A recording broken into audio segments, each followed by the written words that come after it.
ンドラ、奴め何をした？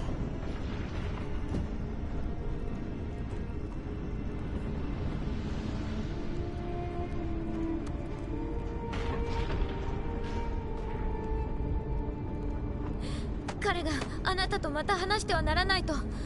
もし話したらお父様のようにあなたも痛めつけると。そんな。彼はあなたを殺すって言ってた。そうはさせん。とにかくここから出よう。来て、私が案内するわ。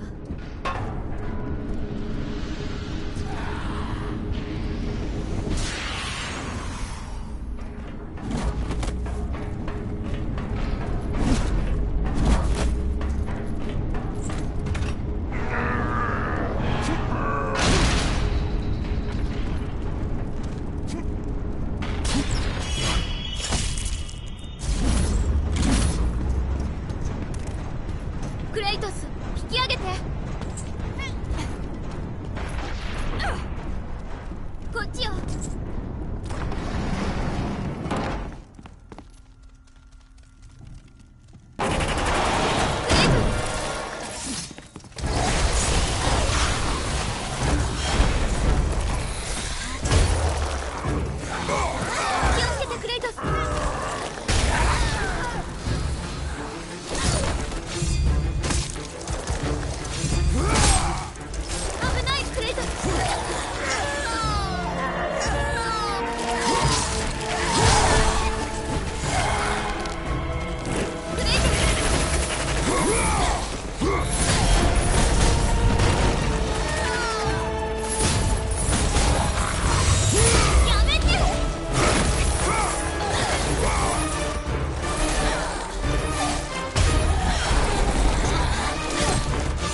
ちよ。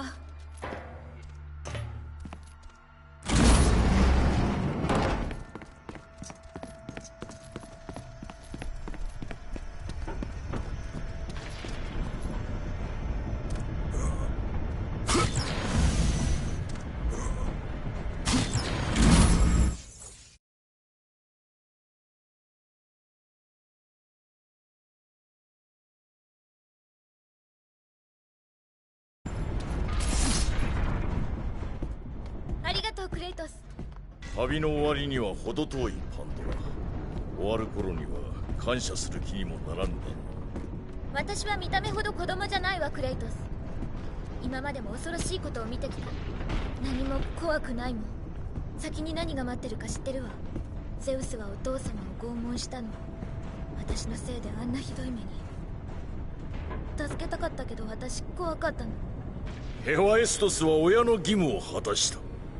子供を守る義務だ。違う、私がいけないの。恐怖で助けられなかったわ。恐怖は闇と同じものなのよ。闇の中で私は神々の声が聞こえた。私を怪物と呼んでたわ。言葉など何の意味もない。多分でも神の言葉に恐怖を感じた。灰かぶりの戦士に対する恐れもあなたを恐れてた。神々の恐れが募るほど私は希望に満ちていったわ。希望は弱者が持つものだ。希望があるから強くなれる。だからここにいるのよ。全てを失っても希望があれば戦える。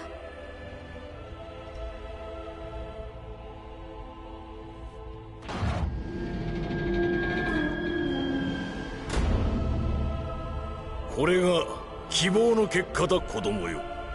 ここでよく学ぶがよい。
鎖よクレイトス。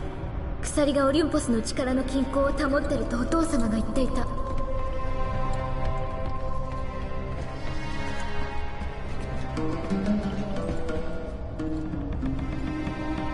鎖を切ればラビリンスが持ち上がる。ここで待ってろ。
クレイトス。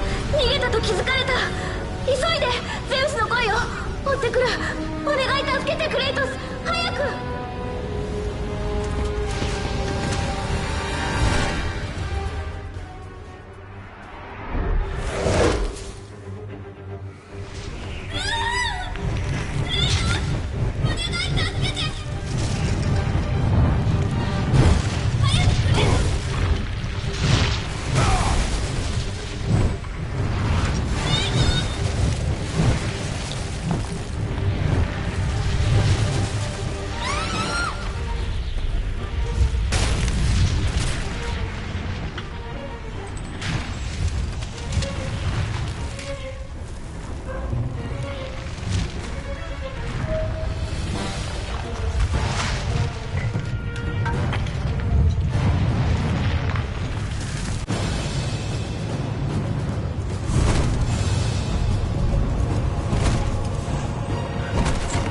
パンドラ！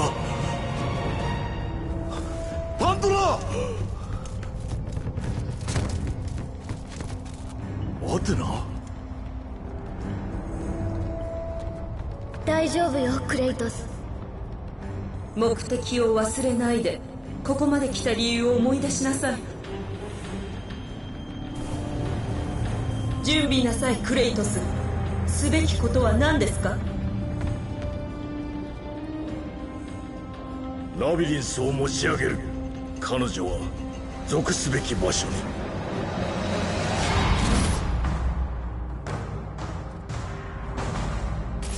急いでクレイトス。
わクレイトス。暗闇では希望の炎が自由にしてくれる。パンドラ、行くな。こうするために来たのよ。そのために連れてきたんでしょ。他の方法を見つける。ダメよクレイトス。他の方法なんてない。私を行かせて。行くな子供。私は子供じゃないわ。離して痛い。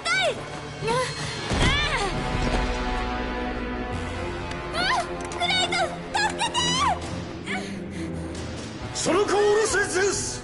貴様のその愛着、こいつへの見ていて不愉快な息子よ。その子を離せゼウス。勘違いするな、これは物だ。ヘファエストスが作ったのだ。己の血と肉で。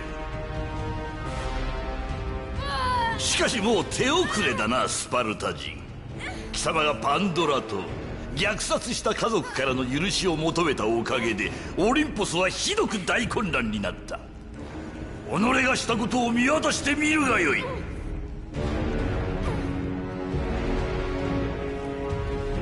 見えるのはお前を滅ぼしに来た者だけだ。貴様に情けをかけたのがわしの過去最大の失敗だった。こんな奴に情けをかけるのは貴様にとって最大の失敗だ。その子は何の関係もない。この子に何もかもが関係しておる。その子を下ろせ。ならよかろう。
クレイトス、炎に飛び込むのを阻止するのだ。私はこうするために作られたの、知っているでしょ。お願い。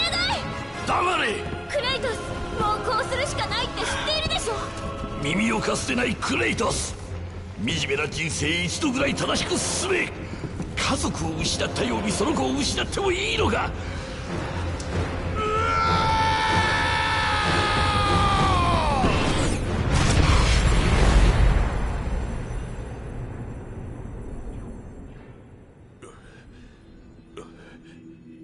パンドラ。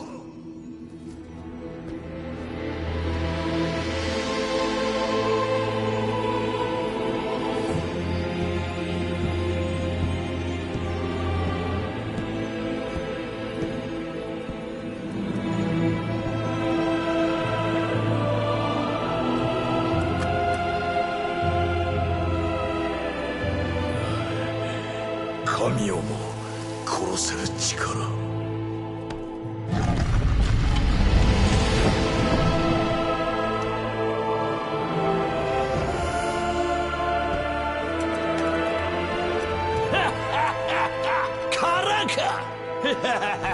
あんなにも探してあんなにも苦しんで、またしても失敗で幕引きか。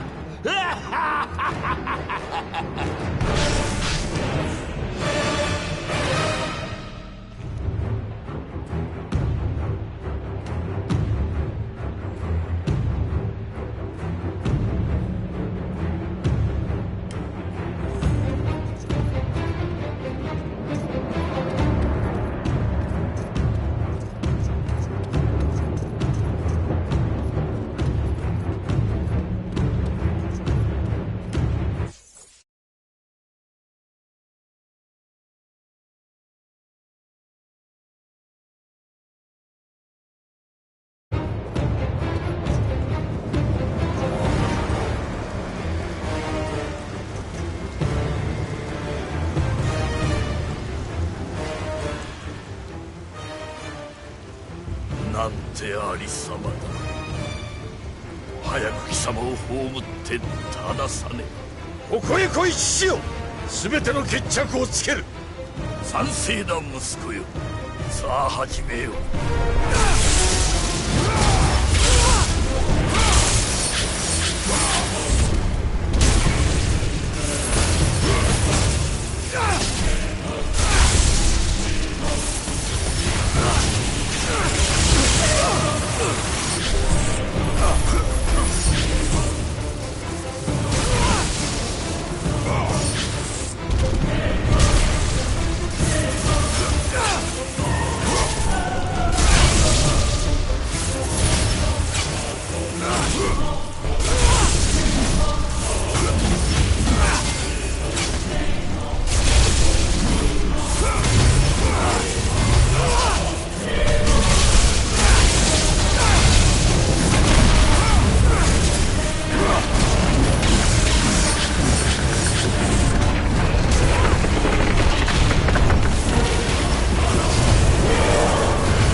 支配もこれで終わり。ガイア、生きてたのか。私の世界があなたのせいで血を流している。あなたの死を望んだことはありません。でも他に選択肢がないのです。捨て駒に裏切られたようだなガイア。他のやつを選んだらどうだ。やめろ。父と息子は共に死ぬのだ。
ほどほどうんざりだ。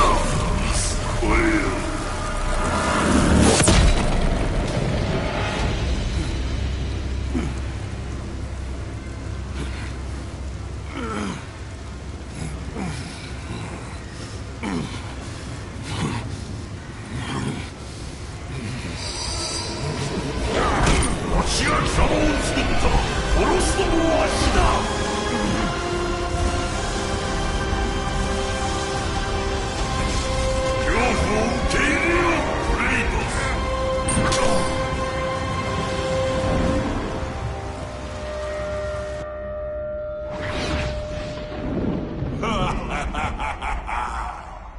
未来に横たわるのは闇だけだぞ、クレイトス。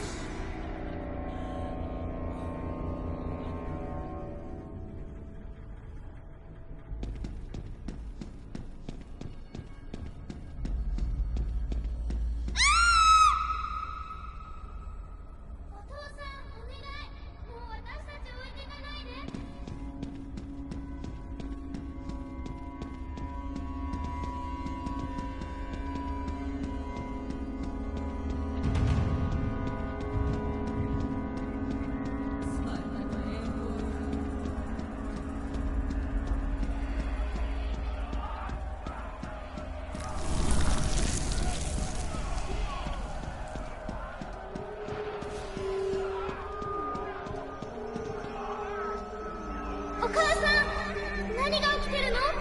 人が、火が。離れないでカリオペ。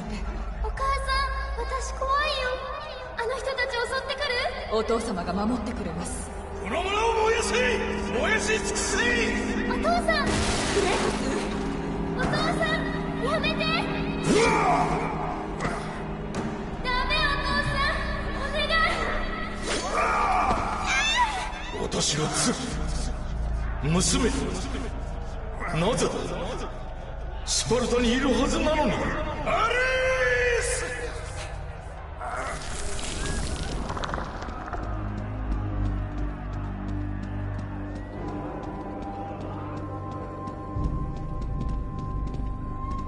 クレイトス、来て。私が案内するわ。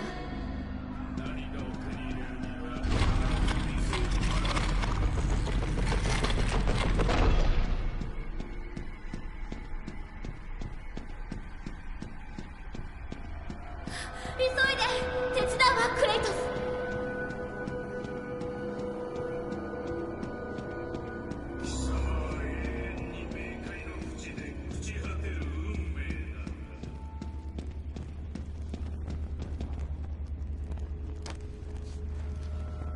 クレイトス、暗闇では希望の炎が自由にしてくれる。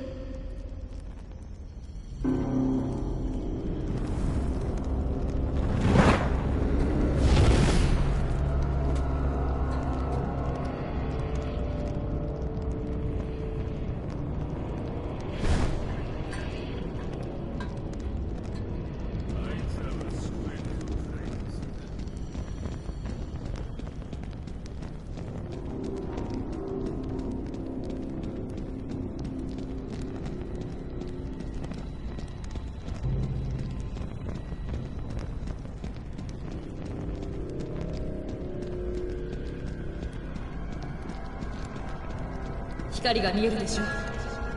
あなたは変わってく。恐怖の心はもう忘れていいのよ。光は真実を照らす。その中から人を許す力が生まれる。許されたくばまずは自分を許す力を見つけなければ。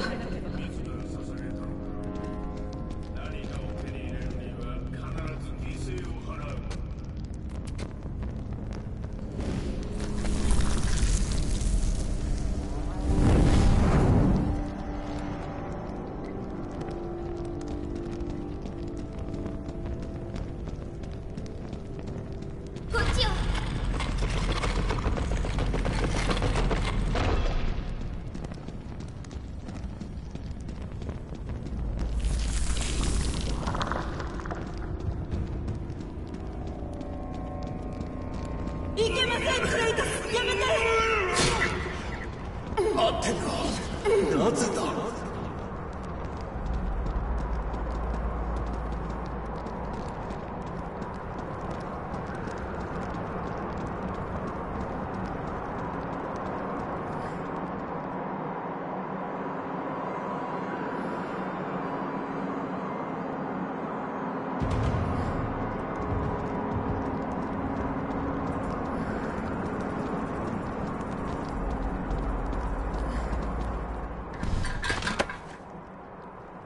クレイトス、ゼウスは恐怖のあまり父クロノスを殺したのです。大戦の引き金となったのも同様の恐怖でした。その恐怖からゼウスはあなたを殺したのです。実の息子を。ゼウスは恐怖であなたを闇にとどめようとしています。内なる悪と戦い、それらを葬りなさい。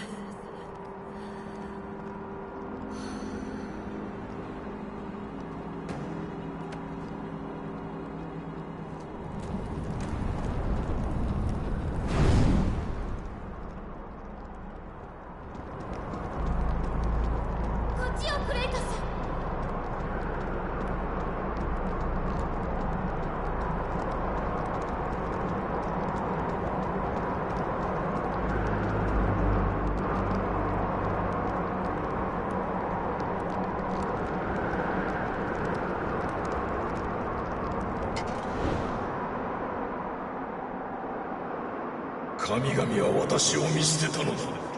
残された。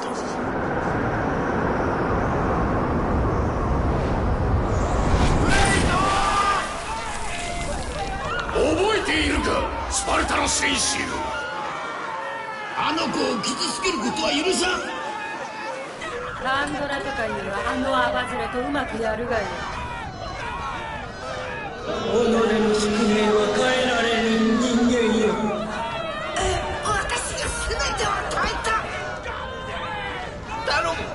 やめてくれ、スパルタ人。望みのものは手に入れただろう。離せ。死ねえ、スパルタ人よ。今日は僕を倒したけれど、来て、私が案内するわ。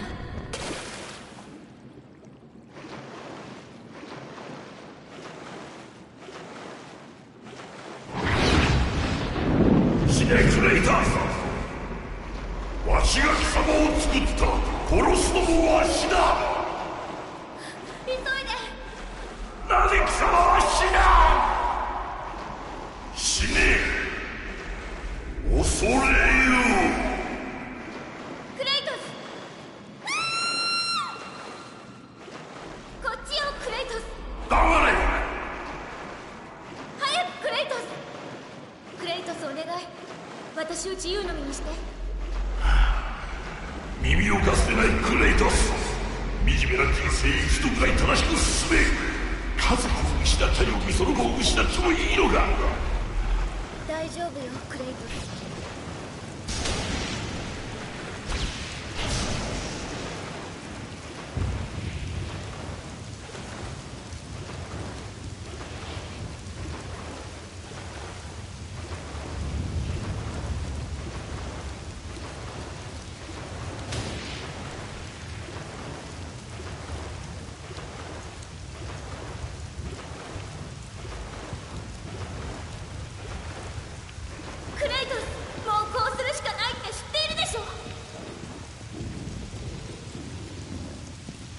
神々の恐れが募るほど私は希望に満ちていたわ。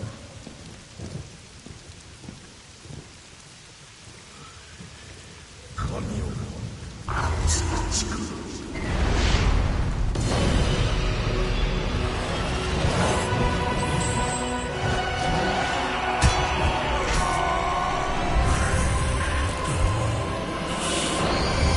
希望があるから強くなれる。だからここにいるのよ。全てを失っても希望があれば戦える。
くやりましたね、クレイトス。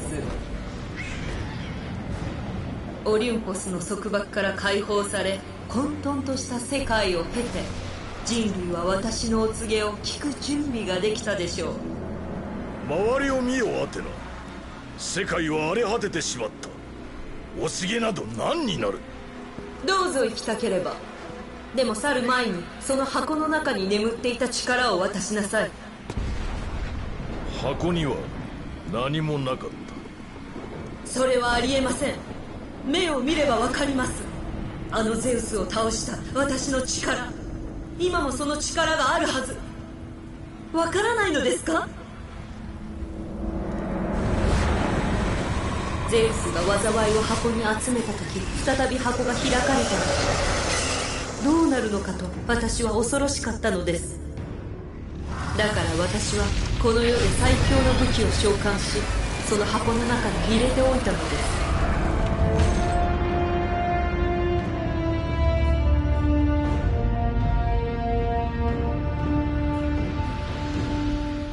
言っただろう。箱は空だった。パンドラの犠牲も無駄になった。私の復讐のために彼女は死んだ。それは間違いです。あなたは私の力でゼウスを、私は見ていました。もしかしたらそうなのね。あなたが箱を開けた時、災いが解き放たれて神々に感染し、神々を変えてしまったのです。ゼウス自身も災いの餌食となったのです。だからゼウスはあんなにも激怒し、あなたを殺すことに取りつかれた。恐怖という災いに取り込まれたのです。私が箱に入れた力は解き放たれていないと思っていました。あなたは箱の中の災いから力を得てアレスを滅ぼしたと考えていましたが、そうではなかった。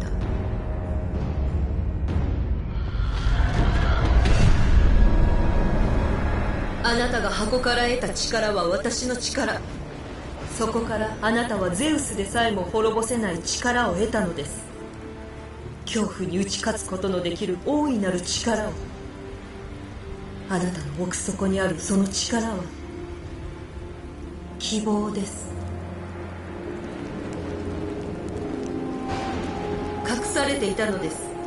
あなたの罪悪感と許されざる罪に。ゼウスを殺した時、あなたはそれが目覚めることを許した。なぜ許したのです？希望があるから強くなれる。だからここにいるのよ。全てを失っても希望があれば戦える。なぜ許したのです？失ったものしか思い出すことができぬ。だから私にその力をください。私ならその真の意味も使い方も分かります。正しい選択をすることを信じています。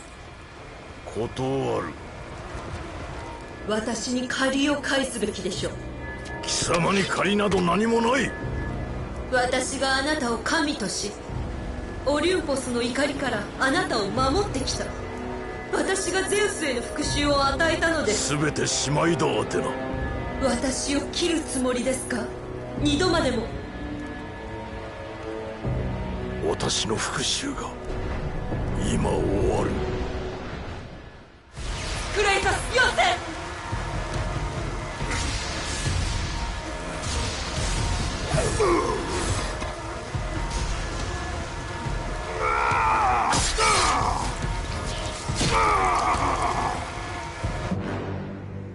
この愚か者、何をしているのです！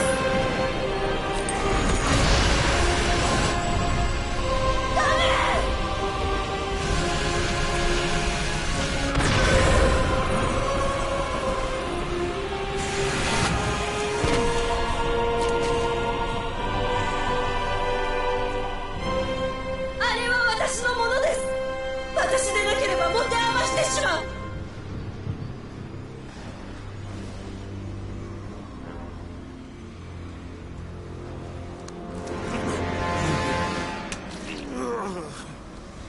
あなたにはがっかりです、クレイトス。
First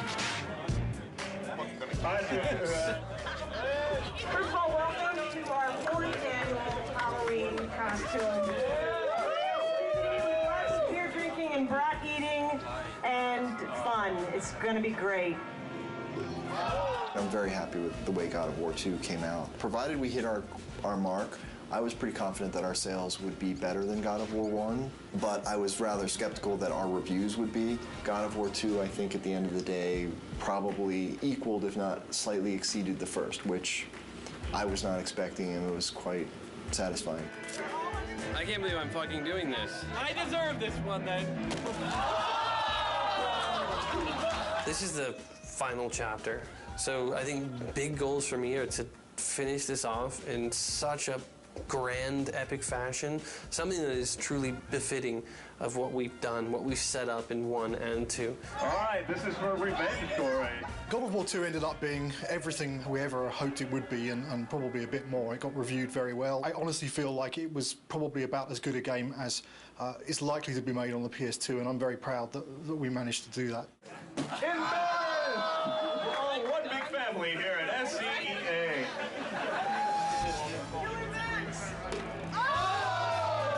Once you start something, you got to finish it. So that's the way I look at things. God of War 3 is going to be the conclusion to the story. My hope is to make the best effects I can on the last one.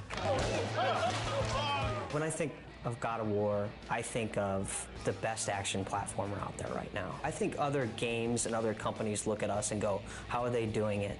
How can we make it like them? And that's rad, because I've totally been at the company where we looked at that game and went, man, how do we do that, you know? My main hope is that it escapes the destiny of sequels as well as God of War 2 has escaped the destiny of sequels. I'm going to be satisfied if we tie it all up and we can kind of close the book. We're past the stage of figuring out what we want to do. We're now in the early phases of sorting out the how we're going to do it.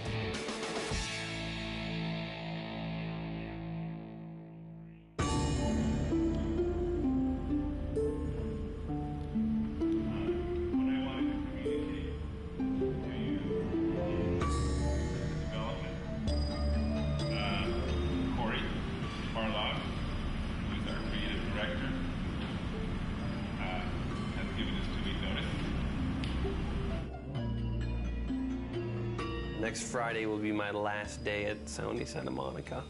The bomb was dropped. It was somber and everyone was quiet and no one said anything, and perhaps there was a tad bit of shock. It's killed me because I really didn't want to say something, but it's just nothing you can say is going to come across as anything but you're an asshole.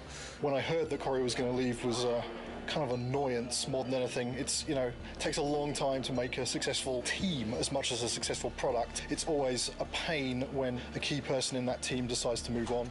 First emotion we felt was just shock. Didn't see it coming, didn't expect it. It's like dropping a bomb.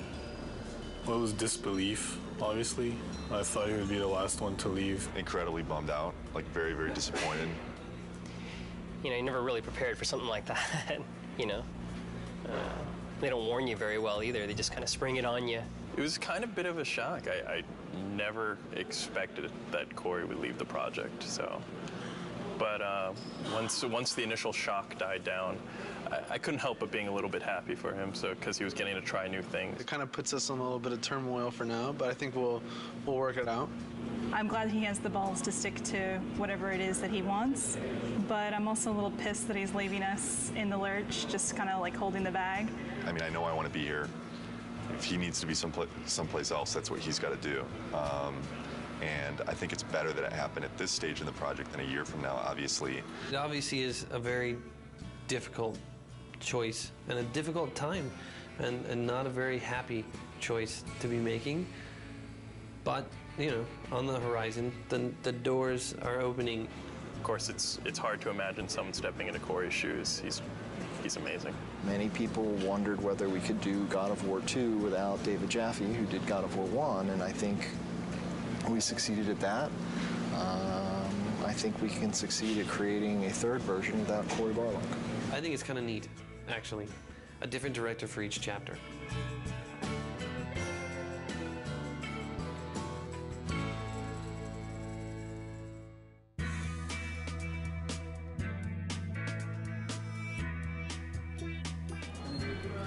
one. I have chosen Stig Asmussen to take the helm. When I became director, there was a very warm response from the team.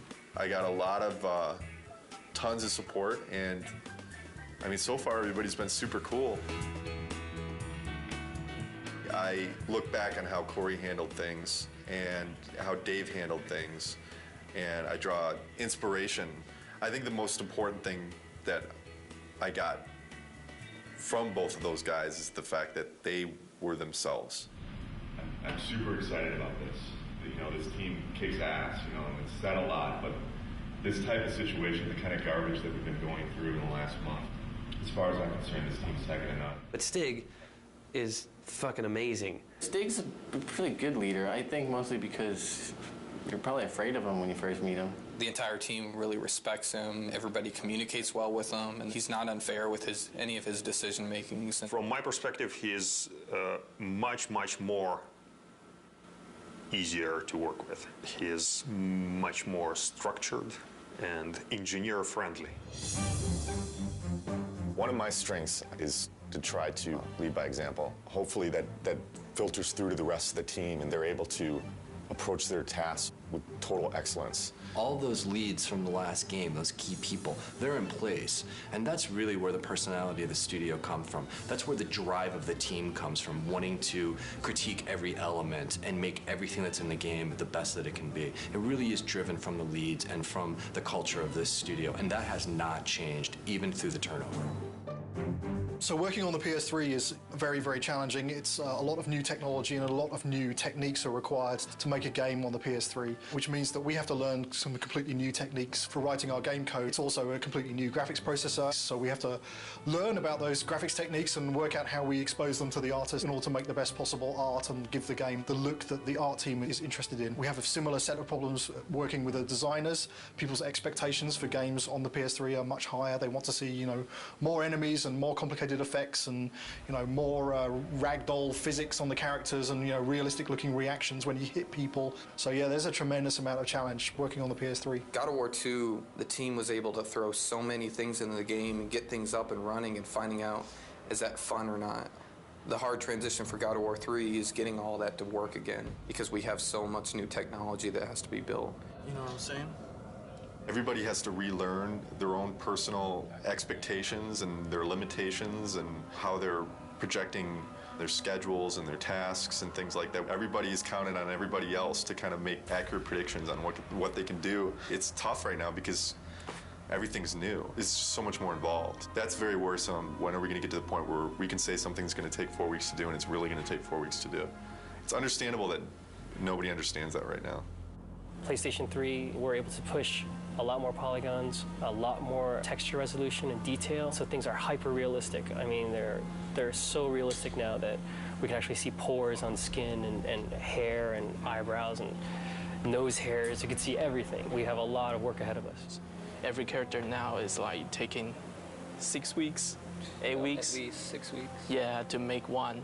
It's not like before, it's like 5 days we can make one. For me, it's not knowing kind of where the limits are. You can make stuff look so super realistic now, and that takes a lot of time. Whereas before, we really had defined limits. Yeah, it's exponentially more complex. And the other big thing is this is going to be our first PlayStation 3 game, and we're expected to be able to beat games that some studios have released 2, 3, even 4. Gamers are expecting us to have better technology, better art, better visuals, better gameplay. Across the board, they expect it to be better. And that's pretty intimidating in itself. We're going crazy with the detail. When it's done, I think it's going to look incredible. You're going to see Kratos do a lot more subtle movement, more facial animation, things that the human eye just, usually takes for granted, but now we can include all those things. The things that we can actually accomplish are starting to now really become things that are only limited by our imagination. With the new hardware and the new system, we're able to kind of start pushing the player experience and creating like a much more kind of cohesive world.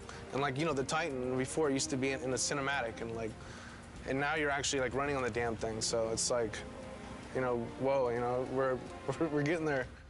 Titans, we've never done anything like that. They're pretty crazy. It's insane. The fact that you're going to be able to run around this like moving character, and it's basically a moving level. It's pretty insane. From a programming perspective, they're a big challenge. We designed all of our animation systems and everything to deal with a roughly 2 meter high character. Exactly. Where, if his little finger twitches slightly, there's not too much of a big deal. Exactly. But when your character's like 2 kilometers high, then a little twitch in the finger suddenly becomes like a really big deal. The very first moment those were mentioned, I was like, oh Jesus, this is going to be a big problem. Yes. But hey, I mean, it wouldn't be God of War if we didn't try something we didn't think we could do when we started. Because I'm very proud of this game and you guys, I've invited a storyteller friend of mine to come in our walkabout. So Stan Lee is going to join us today and check out your work. This is such a cool time to be just walking around the studio and looking at things as they're coming online. Every month, we do a walkabout, and it's largely for the team to kind of, review each other's work and, and really compliment each other.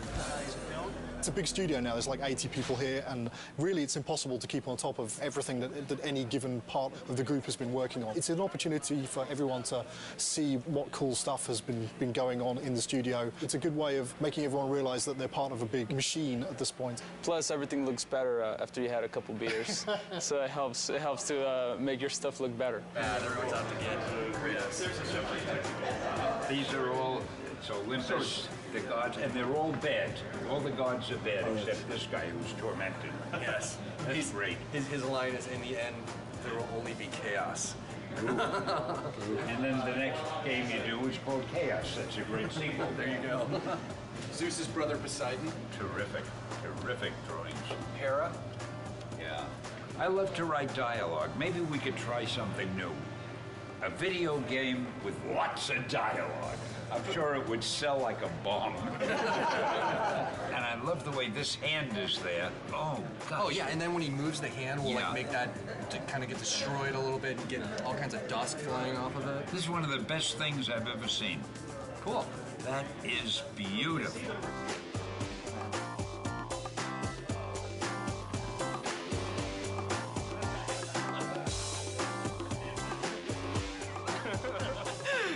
Last thing Corey did before he left. Okay, so long, fellas. We're just giving each other props here. Yeah. Cheers. There's no such thing as a bad walkabout because, beer at work. And also, Stanley rules! Woo! Just crawled up there. It's Stanley! Stanley!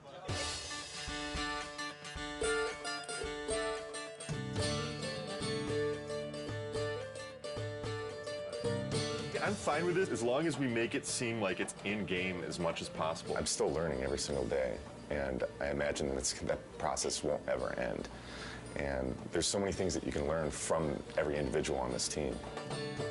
Stig is kind of man of the team, very easygoing, very casual, but he's also extremely intelligent, very thoughtful. I think the thing that's been successful for him is that people just want to help him out. They just want to make a good game.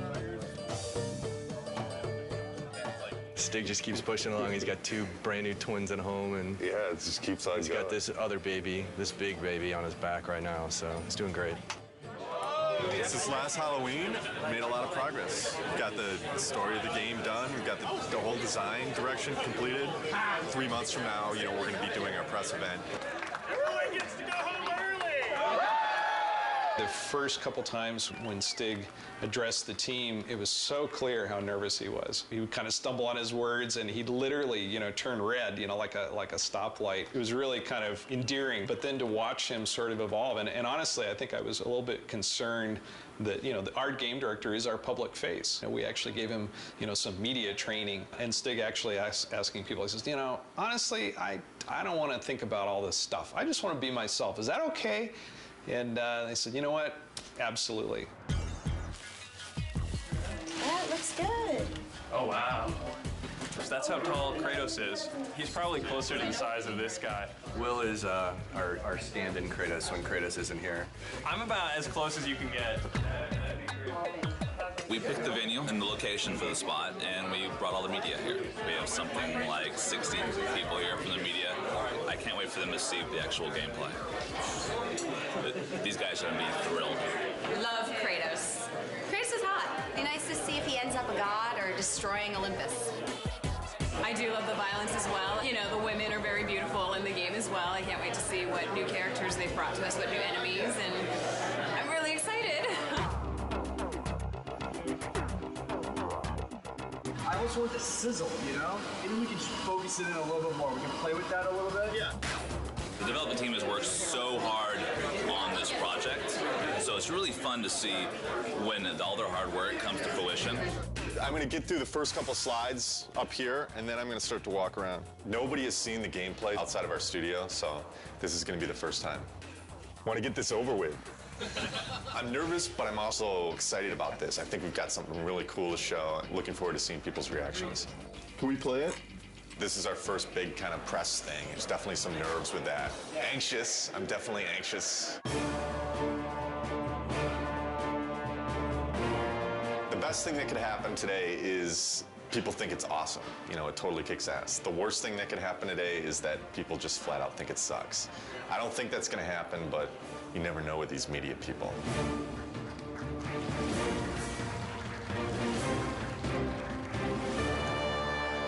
What is the vision for God of War 3? We want to define this generation with this game. We're going to take a close look at him. I'll talk about some of the features that we're using on him. Here he is. We've got blended normal maps on him right now, so you can see the realistic muscle flexing. I would imagine that we've got one of the most advanced systems for that in the industry right now. The battle's in full swing. The god Helios is in battle with a massive Titan. And Kratos is going to launch into battle and start doing some damage on the grunts here. Now, Todd can easily just grab one of the grunts by pressing circle, and if he continues pressing circle, he can beat the crap out of him. But if he presses triangle, then he can rip them apart. If he presses X, then he can throw them. And one more move, square uses it as a battering ram, and then he can take it, mash circle, smash his head against the wall. And all these moves are interchangeable. Meet our latest AI, the Chimera. Part snake, part goat, part lion. Todd has just unleashed the Cestus on him, and you can see it's a brawling weapon. Now, the way the Chimera works is it's a 3-stage enemy. First, you fight the snake stage, and then it changes its stance, and you fight the lion stage. We're really having fun with gore on this game. Entering the Cyclops. Every action that the Cyclops makes is a direct reaction from the pain that Kratos is inflicting on him.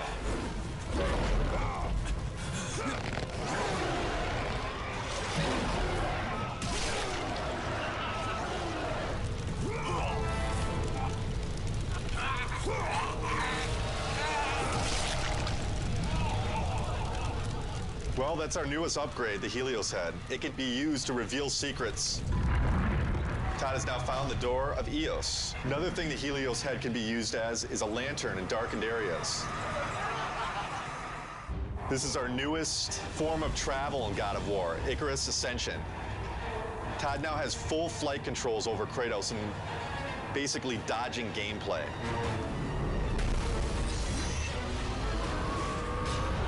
That's it. Oh my God, fantastic. It was great. It was phenomenal. I mean, like, I thought that I had a concept of what it would be like, but this pretty much blew everything completely out of the water. We're putting a lot into this game. I said I think this game needs to be a defining game for this generation, and I truly believe it will be. I can't comment on what the future holds for the series because, you know, I'm focused on God of War 3 right now, but this is God of War is, this is it. This is the end of the story. We got a lot of work to do, so there's no time for relaxing, that's for sure. E3 is obviously a big thing. We got to get this playable to the public, what we just showed on the demo here. We're in pretty good shape for that, but we got to get the game done. But we still got a lot of work left to do.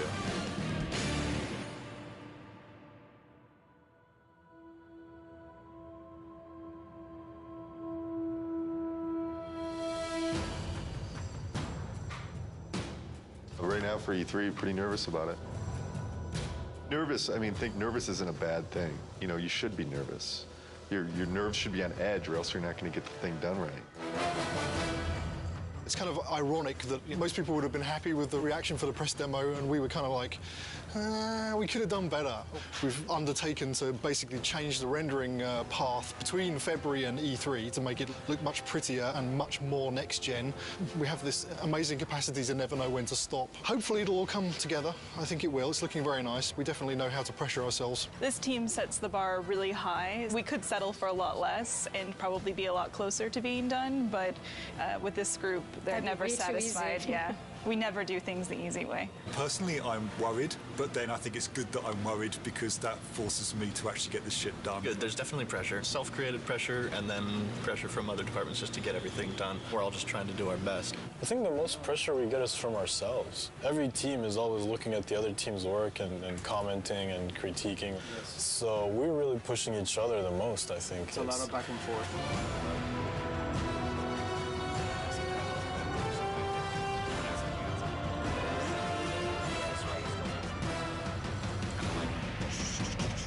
The following week, it's absolutely nothing moves because we're going to need to take every freaking second to make sure it's stable and we are at frame rate. So, stay with that. You want to just... The dead soldiers on the ground aren't in the poses? Nope, and they don't have blood streaks and stuff in here. Tyler's doing blood streaks. Alright, so we need a book over here then. The inactive mode would look like kind of like it does right now with the book shut. The active mode, the book would open up and would have like a glow around it. We have to open and close the book. Yeah, there's a book for it.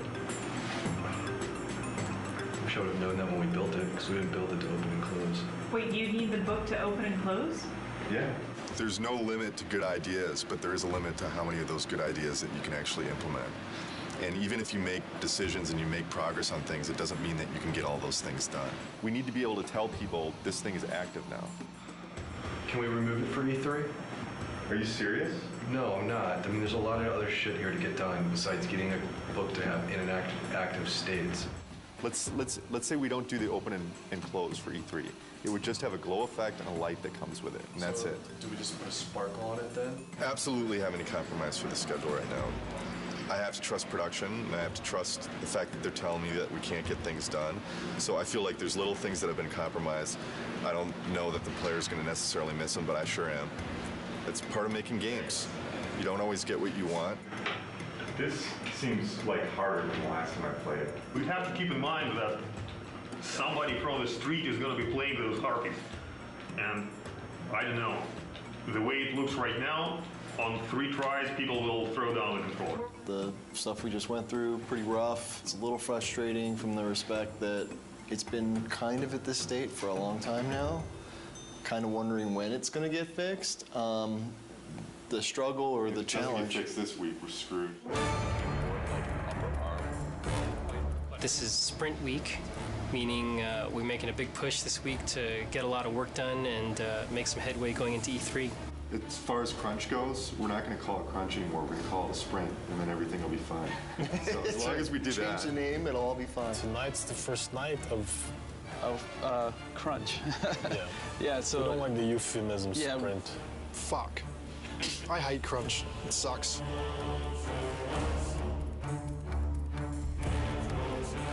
Right now, I'm creating a new build, and hopefully that will enable the rest of the studio to then continue working on the awesome content that they're creating for E3. They're definitely waiting on me. Definitely. As far as my end, I feel I'm okay, but then at the same time, I kind of feel like I'm waiting on technology a little bit to kind of come online. We just have a ton of bugs to fix. We're getting new technology right now, and the lighting's kind of broken, fog's kind of broken, so we're just trying to kind of survive, fix all our bugs, and get all of our tech in place so we can get this thing done. You're sprinting now. Yeah. Tonight's the first time the team has worked together as one, and there's a certain kind of level of excitement that goes into it and dread because we're still working, but it's a fun group to be with, and we're trying to get stuff done. You know, we can only do so much, right? And we'll just try to do as much as possible, as quickly as possible, and that's it. Hopefully we end up with something pretty cool, though. This is the biggest E3 we'll ever have. Everybody wants to still see if Santa Monica still has it.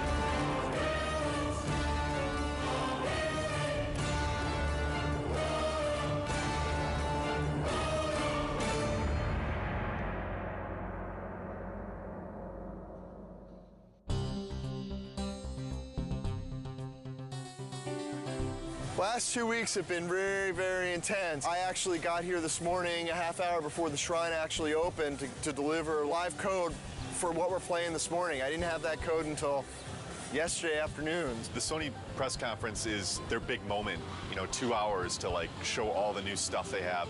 And it's going to be broadcast on live TV and web. And we're going to end the show with God of War 3. Anytime that you go first or last, if you open the show or close the show, it's an honor. I guess we're happy that Sony seems so committed to our game. It's nice that all of our hard work over the last 7 years, really, because that's how long we've been working on the God of War series in total, is really getting the reception that it seems to be getting. We're real excited that we're closing the press conference. It's a great opportunity. It's a great way to end. We're going to be live on stage playing real live code. So nerves are definitely high. Like a lot of jitters. Stig's going to be talking and I'm going to be playing on stage, so a little stressful. Got to take the edge off a little bit. Headlining scares the shit out of me. You know, I've never done something this big, you know, standing in front of 2,000 people or however many it is.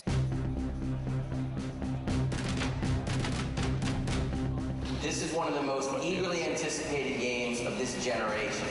I'd like to invite Stig Asmussen to the stage to show you the first few minutes of the jaw-dropping God of War 3.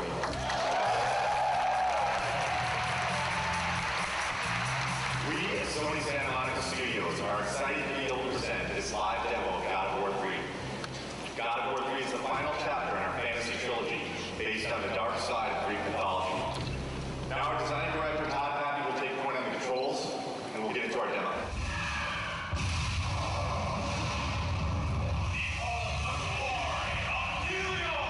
I'm really anxious. I'm really excited.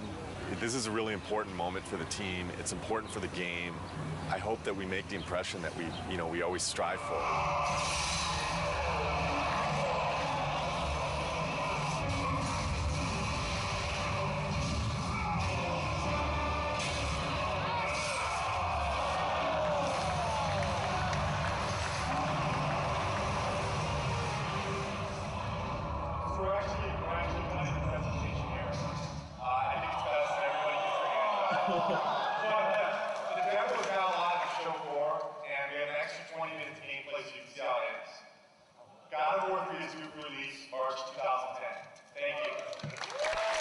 One line.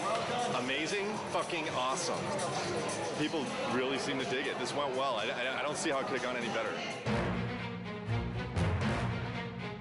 Oh, I'm kind of glad that E3 is back. It's pretty exciting. It's been a couple of years since there was a really decent-sized E3. It's always exciting to have your game here. This is what we work for. E3 is like Christmas. We've got 12 kiosks set up with God of War. We had a great time last night setting it up. It was actually, we got there, the Sony booth was relatively quiet. All the games were up and running, but there weren't a lot of people playing anything. We started loading in the God of War, and people started lining up behind me to play it. I had somebody tell me today, one of the producers of another product told me when we got in there and loaded our code, all work stopped at the Sony booth so they could come play our product. Hugely flattering, big kudos to the team. Got chills just having that whole experience. It was awesome. It was excellent. It was, you know, disgusting and exciting all at the same time. I waited an hour to play in that game. When you finally get to decapitate Halo's head, that was like amazing. Didn't expect to see that. It's pretty brutal. I mean, way more brutal than like the first two. Every new game, they bump it up a little bit, so it's definitely good stuff. Waited in line 2 hours to play. What can I say? It's God of War with unforgiving amounts of violence, great gameplay, kind of thing that, you know, just spend all day playing, not call your girlfriend, whatever, who cares, right? I'm super pumped to see it. Gets me so jazzed. So this is Christmas. This is Christmas. But it lasts 3 days. We can't believe it's back, you know? It's like awesome. Really good. I'm so fucking happy that E3's back. I mean, it means so much for the industry. Seeing people's faces when they play, we just ship it out to the store, so the team really doesn't see, you know, people's reactions and just even the oohs and the ahs at the press event. It makes it all worth it. Just seeing like the people's faces. I mean, that's why I make the thing, you know? I want to take people to that next level. I think this is what excites the team the most, when they get to see people's reactions. We work our asses off before this to just get the demo to be as polished as possible, and, you know,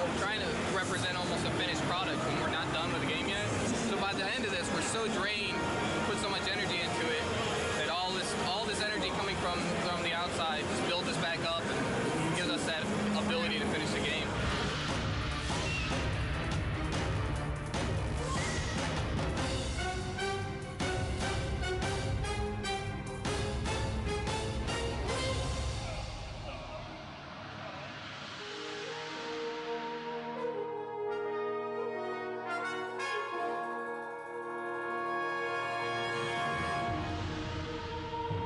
E3s was a huge milestone for us. A lot of publicity, a lot of great feedback and great exposure. E3 was awesome. I have to say it went very well. Seeing all the fans and watching everybody play totally put us in a different mindset coming back from that. You really get locked up and don't really see people's reactions working on something for so long, and going and seeing people line up for your game, that's more than you could ever want, you know? It just kind of invigorates the whole team into coming back and working on something and wanting to put your heart into it and make it even better. I think we did a good job with it at E3. And that shouldn't be our high point. That should be like our midpoint. Alpha is when the whole game from start to finish needs to be in one bag. It can have placeholder assets, but you can fly basically through the whole game or walk through the whole game, and everything's represented in approximately the way that it will ship with. Yeah, so ideally by Alpha we shouldn't go, oh hey, we need that extra bad guy, or hey, we're gonna add a new boss. Which we've done on other games, so. But ideally on God of War 3, you know, Alpha will be, okay, all of our pieces are in. And then after Alpha becomes Beta, and Beta is basically art lock. I want to make sure that when I'm playing the game, I've got a smile on my face. You know, I've played God of War for the last 6 or 7 years of my life now. As long as I'm got a smile on my face, I think there's a good chance that that's going to translate over to the fans. If you kind of take a look at this here, you can see this character that's the size of the Sears Tower, roughly. It's about 1,500 feet tall. It's a different kind of boss battle. Kronos is more than Gaia, is more fully alive, and you're more fighting on a character that's moving around. So this has been very tedious and challenging and time-consuming to put this together, but I think at the end it'll be definitely worth it, and people will feel like they're playing something they never played before. Kronos will actually like thrust his hands forward into his scrape and leave his fingers there, so that you can actually attack his fingernails. We'll have a breakable in the fingernail, and then the fingernail will bring up like a circle prompt. You'll grab onto that and in the CS move, and then basically do a struggle and then rip it out, and you know, it'll be kind of a gory, cool, memorable moment. We actually want to make this awesome. We want to make this gameplay super exciting. It's going to be everything people expect from what the Titan fight should be. What are the big tech issues, Chris, that you need support on? The only big tech issue we need support on at the moment is the issue with the collision. The more static you can get him, the more precision you will get in your CS move. The problem is that since it's a skin collision, the skin itself is not just a non-deformable object that you can rely on to not have change from one frame to the other. That's the biggest issue we can have. What we're doing hasn't really ever been done before, and so a lot of what we're running into are issues with trying to make it as exciting as possible, but working within the technical constraints that we have and in the time frame that we have. I would say that the rewrite of skin collision is turning into a very unrealistic proposition to get it finished before Alpha. Time is the biggest fun killer usually as far as developing. It's where you come up with the most exciting scenarios, but do we have the time to put it together? Fabrice and I will need to take a look at what is going on and what's fixable and what is not, and what we will have to design around. With Kronos, the whole is greater than the sum of its parts, and when you see it all together in the finished product with all the polish, I think it's going to be one of the most memorable experiences in gaming history. That's how I feel about it. I know it's going to be like that. The murderer of Gaia enters my tomb. Kronos! I know it was you who killed her, Spartan. Who else could?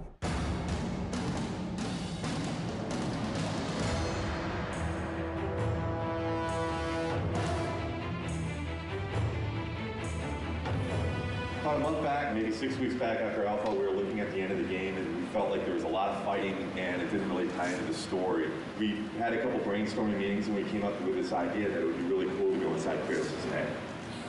Because that's where the struggle is really taking place. The story's really never done until the game ships.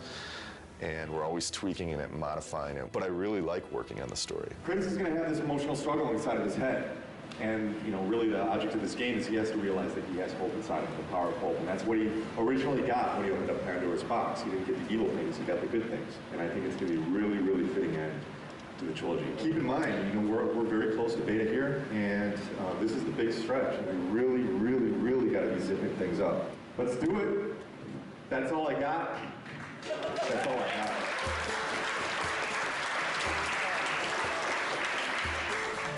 This is the third Halloween. I think for many it's probably a big relief. We're less than 3 months away from being done. It's been 2+ years. It's been an incredible journey. We've overcome so many pitfalls along the way with change of personnel, project redesigns. Despite all that, we've managed to continue to elevate and continue to push ourselves and continue to make the best products we as a team can do. And I think God of War 3 is living up to that. To complete the third one is pretty amazing. We always tried to hit the highest mark we possibly could, and I think we've done it once again with this one. So we're going to have to wait and see what the fans think, but I have really, really high hopes. Completing a trilogy is something I never did in my life, you know, and completing something like this is very special, you know, something that means a lot to me. Sentimental moment. This is truly one of the best teams I've ever worked with. I mean, across the board. I've worked with teams that were really strong on the art side, or really strong on design, or really strong on technology, but this is the only team I worked with that fires on all cylinders. The team faced a lot of challenges. The interesting thing is that this team has always faced challenges, and it sounds kind of cliche, but they're really good at facing challenges. Yeah, I agree 100%. You know, I mean, we've discussed a lot. Obviously, we've gone through a lot of different changes, and the team always, I mean, you can't put it any better, but they always rise to the challenge. We really sat down and focused what we wanted to, make good, and whatever wasn't working, we just kind of threw out the door and said, this is what we want, and that's what everybody focused on and made good. Fans are going to be blown away. We're still getting surprised as far as how good things look. The game's awesome. It's going to be good. I've been working with Kratos almost 7 years. I've learned a lot. He's taught me a lot. We've had some good times, but it's time for him to go to bed for a little while.